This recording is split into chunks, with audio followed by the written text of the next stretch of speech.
Neste vídeo vamos conhecer esta big surpresa, que é o Big Linux mantido pela comunidade com a interface gráfica GNOME.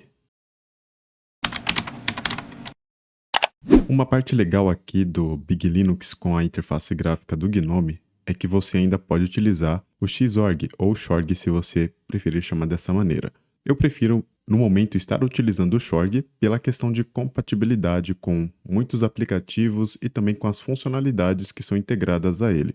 O Wayland, ele vai se tornar uma opção mais viável daqui a algum tempo. Então, neste momento, é bacana que as distribuições ainda mantenham o Xorg para que as pessoas possam estar utilizando e ir se adaptando pouco a pouco ao Wayland. E esta é a nossa área de trabalho do Big Linux com a versão do GNOME. É uma área de trabalho, como você já deve imaginar, que não é tão ativa. Basicamente, o GNOME não tem uma área de trabalho ativa. Porém, basicamente, o pessoal aqui do Big Linux da versão comunidade deixou esse sistema muito bonito. Está leve, responsivo, inclusive eu estou rodando aqui em uma máquina virtual. E basicamente o sistema está muito fluido e além de ser bem fluido, basicamente tudo funciona como deveria. Vamos conhecer um pouco mais aqui do nosso GNOME da versão do Big Linux. Se você clicar nesse ícone, na parte superior esquerda, basicamente a área de trabalho vai diminuir, nós vamos ter aqui um blur lá atrás, e aqui você consegue pesquisar, e também você consegue visualizar os outros aplicativos. Não vou agora lá nos outros aplicativos, para que nós consigamos prosseguir com a área de trabalho. Na barra superior ainda, se você clicar aqui na data, você vai conseguir visualizar a data de hoje. No caso, eu estou gravando este vídeo no dia 20 de abril de 2025. Se você sincronizar a sua agenda do Google ou da Microsoft, você vai ver aqui os seus eventos. Se você quiser adicionar relógios mundiais,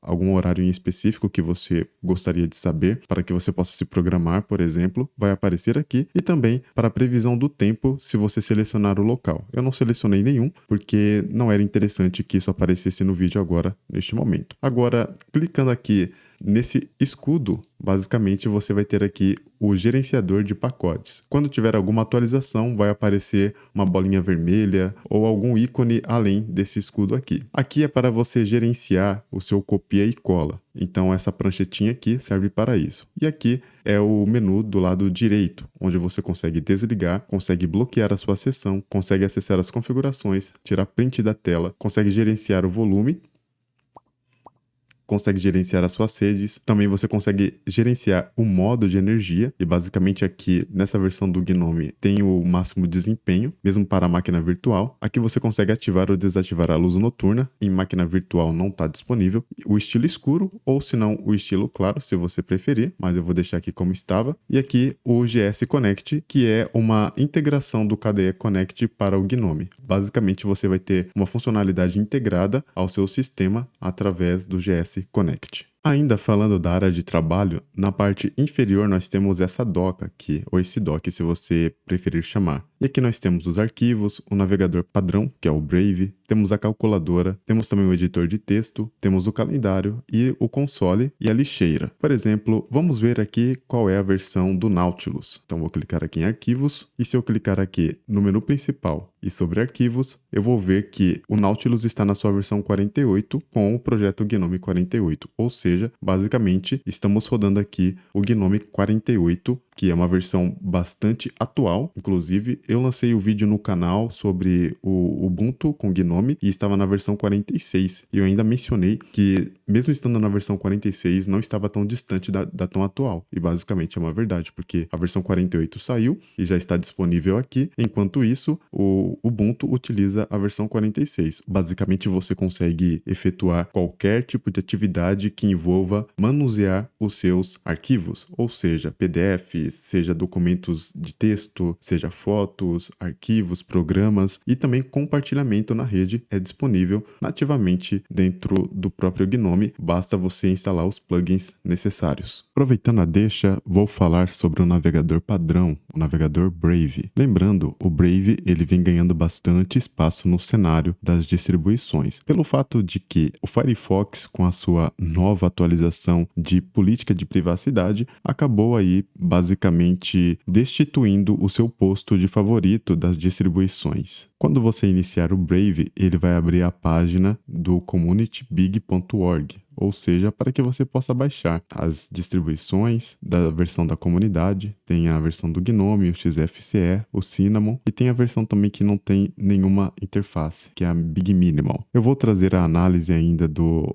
Big XFCE e do Big Cinnamon, mas vamos ao assunto principal, que é ver sobre a versão do Brave que é trazido aqui para você. Lembrando, a data é 20 de abril de 2025. Provavelmente, se você ver em datas posteriores, pode ser que já tenha sido atualizado. Então, clicar aqui sobre o Brave, ou seja, é uma versão construída sobre o Chromium 135.070, e a versão do Brave é a 1.77.100. Basicamente, então, você vai ter aí o que há de mais moderno para você navegar na internet. Se você clicar aqui, ele vai abrir as releases. Então você pode clicar, ele tem o tradutor, você pode clicar aqui em português e basicamente você vai ver aqui todas as notas de lançamentos e basicamente tudo como funciona, principalmente a camada de proteção Web3, que é muito importante saber disso. O futuro é Web3. Quem não se familiarizar com Web3 pode ficar para trás, literalmente. Aqui no Big Linux, versão comunidade GNOME, se você pressionar as teclas Ctrl Alt T, você consegue chamar o terminal. E ele é o console. Basicamente, vamos ver aqui sobre o console, é o do projeto GNOME, ou seja, é o terminal GNOME na versão 48.0.1. E aqui você consegue executar todos os seus comandos, por exemplo, sudo su. Você vai fornecer a sua senha.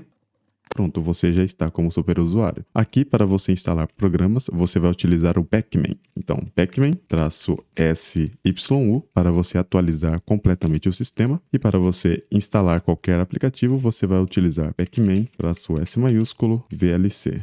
Você vai concordar com os termos e vai aguardar a instalação. Pronto, foi bem rápido. Se eu vier aqui nos aplicativos, o reprodutor VLC já estará aqui. Já que eu falei de aplicativos, eu vou mostrar aqui todos os aplicativos. Aqui está sendo separado por pastas, ou seja, se você vier em Big Apps, aqui estarão todos os aplicativos que são nativos do Big Linux. Então você tem o Web Apps, o OCR para PDF, o narrador de texto, os drivers e firmwares, instalar as versões de kernel e mesa, as informações de hardware. Agora aqui em multimídia você vai ter tudo relacionado a multimídia. Por exemplo, o VLC que eu instalei veio para cá, o MPV, entendeu? O celuloide. No meu ponto de vista aqui, eu deixaria o gerenciador de vídeos do próprio GNOME mesmo, sabe? E também colocaria o Hitbox ao invés do Gapless. Mas é uma questão mesmo de gosto. Você pode desinstalar e colocar o que você quiser. O reduzir ruídos do microfone eu não vou ativar e nem desativar porque eu estou em uma máquina virtual, então não vai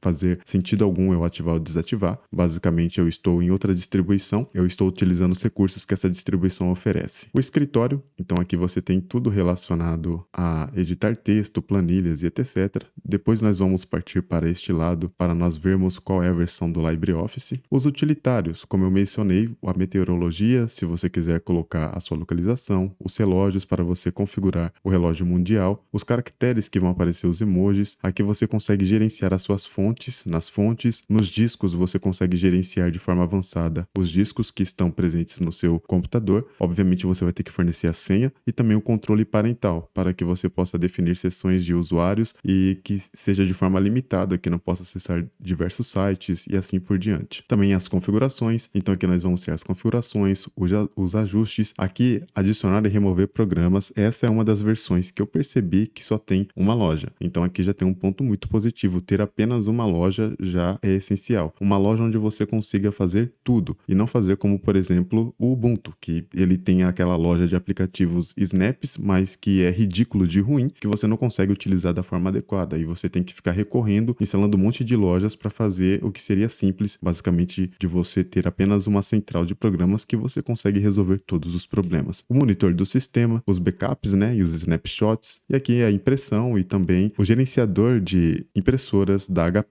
Aqui em internet nós temos os fragmentos, conexões e o Rust Desk. Em jogos temos o instalador da Steam. Web Apps nós temos então aplicativos da web. Tem aqui o Office 365, o calendário do Google, o Drive, o Telegram, o WhatsApp, o Deezer, Discord, entre outros. E Development nós temos o Vim. E aqui nós temos o digitalizador de documentos. Vamos na parte do escritório e eu vou executar o editor de textos do LibreOffice. Então essa é a primeira vez que eu estou executando voltando, LibreOffice, e nós temos aqui a versão 25.2. Deixa eu vir aqui em ajuda sobre o LibreOffice. Então nós temos a versão 25.2.2.2. Está mais atual até do que o último vídeo que eu lancei aqui no canal sobre o Ubuntu. Lá ainda não estava nessa versão, estava numa versão anterior. Se não me engano, umas 2 versões anteriores, basicamente. Então aqui você vai ter o que há de mais novo em relação ao LibreOffice e também a usabilidade para você conseguir editar os seus textos, criar documentos, criar suas planilhas, apresentações, tudo que há de mais moderno. E obviamente, se você quiser saber mais, você vai clicar aqui,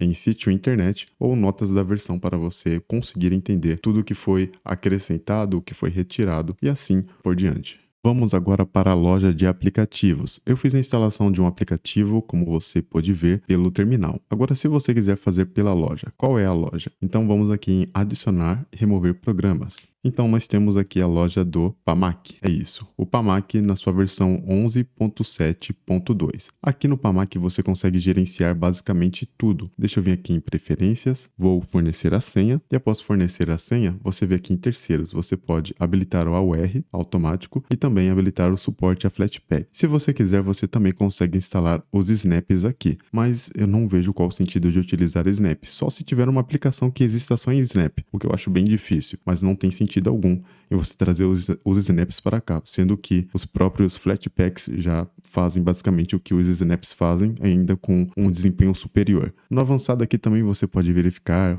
o espaço disponível em disco, remover as dependências desnecessárias, não verificar se há atualizações ao instalar. Você pode habilitar também downgrade. Você atualizou o sistema e você percebeu que tal aplicativo não está funcionando bem nessa versão, você pode fazer um downgrade, você pode voltar para uma versão anterior. E aqui no geral você consegue verificar as atualizações, a frequência de verificação. Aqui eu deixei em diariamente, mas fica a cada 6 horas, se eu não me engano, por padrão. Ou você pode definir até semanalmente, ou seja, um dia na semana vai puxar todas as atualizações e aí, posteriormente, só na próxima semana, você vai ter aí a atualização novamente. O que pode ser bastante interessante para quem trabalha e utiliza muito o computador e não vai reiniciar ele com tanta frequência assim. E aqui você pode concluir também quantas transferências são feitas ao mesmo tempo, usar clones. Aqui ele está utilizando os clones, ou seja, os espelhos mundiais, mas você pode trazer aqui o do Brasil. Eu vou deixar no do mundial mesmo, porque é menos problemático. E aqui você consegue instalar todo e qualquer aplicativo. Por exemplo, eu instalei o VLC, e aqui eu posso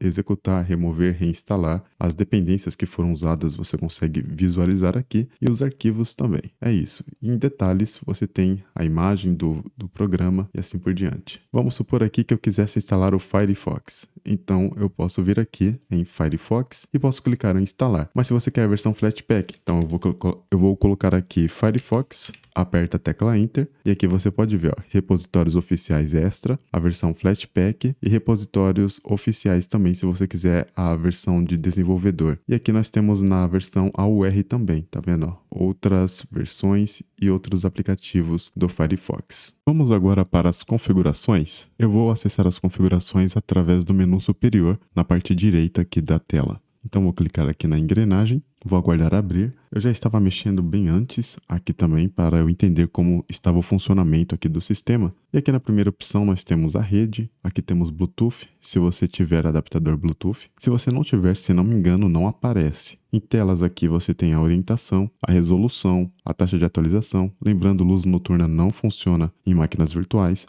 Em relação ao som, aqui você vai ter tudo relacionado às saídas, aqui entradas do microfone e o níveis de volume também e som de alerta desconhecido. Você também vai acessar aqui as opções de energia e você vai ter o modo de energia, você pode escolher o desempenho, o balanceado, economia de energia, o desligamento de tela automático, ou seja, para a tela desligar. Eu deixei desabilitado e por padrão também já vem desabilitado. Então, outro ponto positivo aí para o que a comunidade está fazendo com Big Linux da versão comunidade Gnome. O multitarefas eu configurei aqui basicamente para deixar números de espaços de trabalho fixos, apenas um. Eu não gosto de diversas porque isso faz eu perder o foco com muita facilidade. Aqui em aparência você pode mudar basicamente as cores, a cor de realce no caso, né? E aqui você também pode mudar os planos de fundo. Olha só, temos diversos. Por exemplo, o dessa raposinha.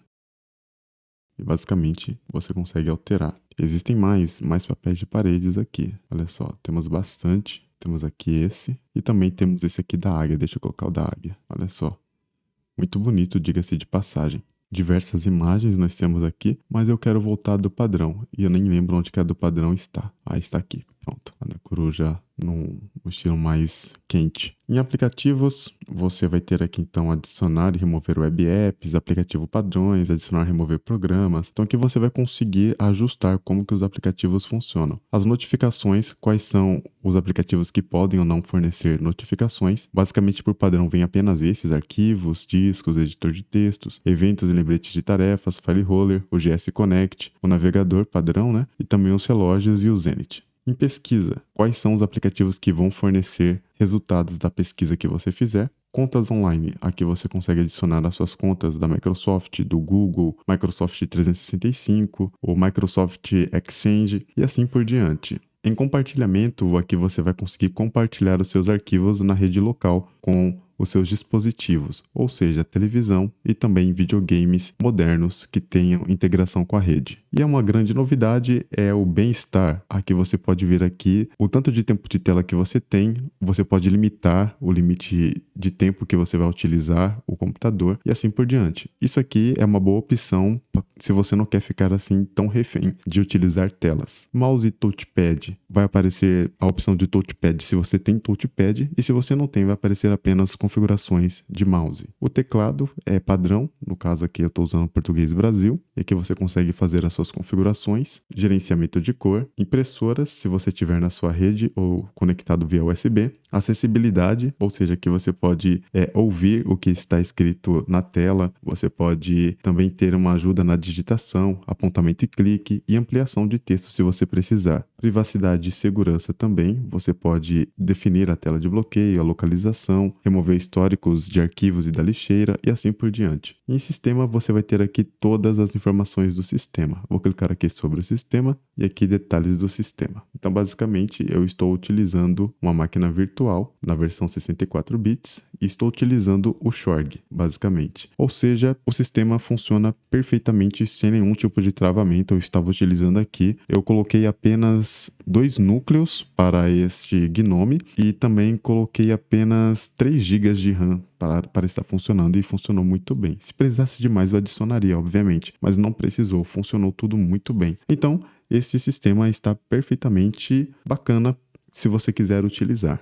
E a minha opinião a respeito do Big Linux com o Gnome é que eu utilizaria sim essa versão do sistema. Talvez não utilizaria a versão com KDE por conta de ter duplicidades. Não sei se isso já foi resolvido ou não. Eu fiz um vídeo aqui falando. Muitas pessoas gostaram, outras pessoas não gostaram. Bom, enfim, não tem como agradar todo mundo. Mas eu falei o meu ponto de vista como usuário. E vejo que também é uma opinião bastante relevante, porque eu sou um usuário também. Eu sou um potencial usuário que posso querer estar utilizando o sistema. Recomendaria você conhecer o Big Linux na versão do Gnome, para que você consiga então ter essa compreensão. O sistema é leve, é fluido, basicamente você não tem tantos travamentos, você não tem duas lojas, o navegador funciona bem, a navegação de arquivos funciona bem e basicamente você vai ter aí as atualizações após duas semanas após o lançamento, se não me falha a memória, lá no Arch Linux. Ou seja, atualizou no Arch Linux, atualiza o Manjaro e depois o Big Linux pega a atualização do Manjaro, codifica, né, faz as melhorias e manda para você. Basicamente é isso que eu entendi.